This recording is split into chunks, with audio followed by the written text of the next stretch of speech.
Salam alaikum.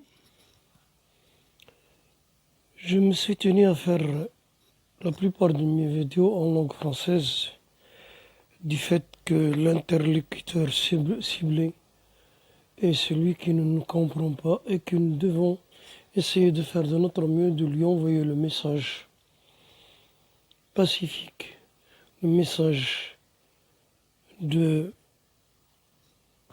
défense par sa langue, un message de défense par sa langue contre tout ce qui peut nous reprocher ou tout ce qui peut induire au fond de lui-même à notre égard.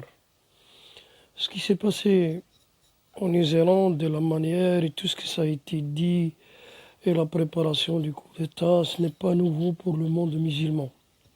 Il faut le dire que cela va avec le temps où Dieu a créé Satan et Satan est sorti pour cette mission qui continue ainsi jusqu'à nos jours de cette manière, avec des tueries, avec des accusations contre l'islam et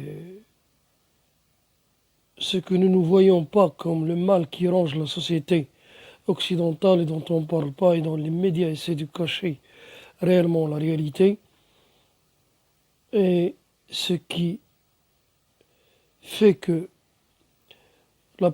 une majorité ou une minorité de cette société qui est extrémiste au bout et qui exprime réellement un dégoût, une haine contre l'islam et le musulman, ce n'est pas nouveau, c'est une chose qui est condensée, c'est un cumul avec le temps parce que l'islam, ce n'est pas la première fois qu'on le combat et qu'on lutte contre son expansion pacifique.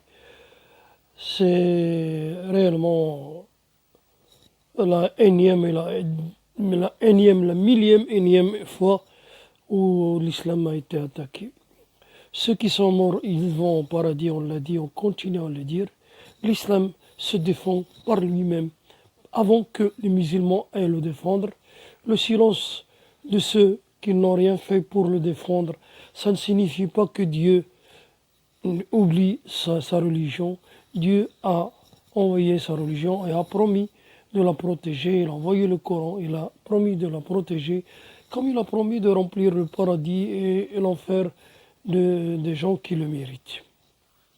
Donc, ce qui fait mal au cœur, c'est que ceux qui sont supposés être le modèle de la modernité, de la démocratie, le moderne de la fierté, du progrès, du développement technologique, etc., sont aujourd'hui le modèle aussi et également d'une haine extraordinaire, une haine qu'ils n'arrivent plus à cacher durant les dernières décennies et qui le déclarent contre le monde musulman. Encore une fois, je leur dis que l'islam n'a rien contre vous et que si vous avez quelque chose contre l'islam, ça devrait être vraiment une maladie.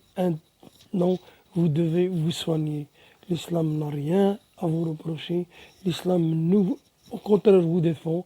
Ceux qui sont morts sous les guerres chrétiennes formulent le plus grand nombre plus que ceux qui sont morts entre les musulmans eux-mêmes ou entre les musulmans et les occidentaux. Les guerres, Dieu les a créées. C'est un processus de vie que Dieu a dit dans le Coran. Il faut que les gens se poussent les uns et les autres pour que la vie continue. Autrement dit, on n'y trouverait pas un souffle d'oxygène. Sincèrement, je lance un appel pacifique à tout le monde.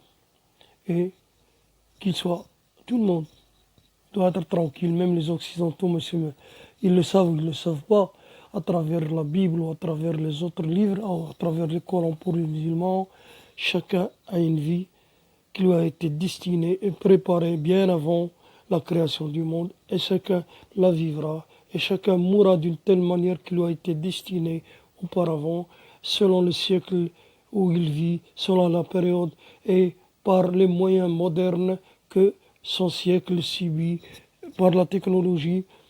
Quelqu'un doit mourir par un tram, il pourra être tué par un tram. L'essentiel, c'est que nous nous trouvons finalement en face, en ce qui concerne tous les extrémistes, y compris les musulmans, non, des gens qui ne sont pas en réalité en paix avec eux-mêmes.